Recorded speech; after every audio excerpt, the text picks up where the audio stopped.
પાવાગઢની આ 3 વાતો શું તમને ખબર છે? હિરેનના બધાને જય માતાજી. પહેલી વાત, ગુજરાતનું કોઈ સૌથી પ્રાચીન મંદિર હોય તો એ છે પાવાગઢ. કહેવાય છે કે અંદાજિત 10મી કે 11મી સદીમાં આ મંદિરનું નિર્માણ થયું. બીજી વાત, 51 શક્તિપીઠમાંથી એક છે પાવાગઢ, જેમાં સતીના જમણા પગનો અંગૂઠો પડ્યો હતો અને એ અંગૂઠાને ઢાંકવા માટે જે પહાડ લાવવામાં આવે છે એટલા માટે નામ પડ્યું પાવાગઢ. લવકુશની મોક્ષવાળી ભૂમિ એટલે પાવાગઢ.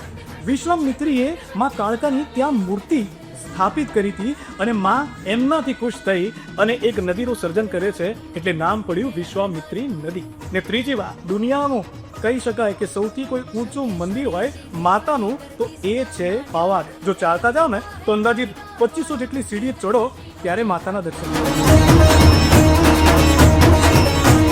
પતઈ રાજાની ખોટી નજરથી જો માં પાવાવાળી એનું રાજ્ય વેર વિખેર કરી શકે છે તો યાદ રાખજો, ખોટું કરવા વાળા ઉપર બેઠેલી માં કાળી તમારી પર નજર રાખી રહી છે. ધાર્મિક લાગણી કે પછી ઇતિહાસને જાણવા કે પછી કુદરતી સૌંદર્યને માણવા આજે આ સદીમાં પાવાગઢ જનારા અનેક લોકો છે.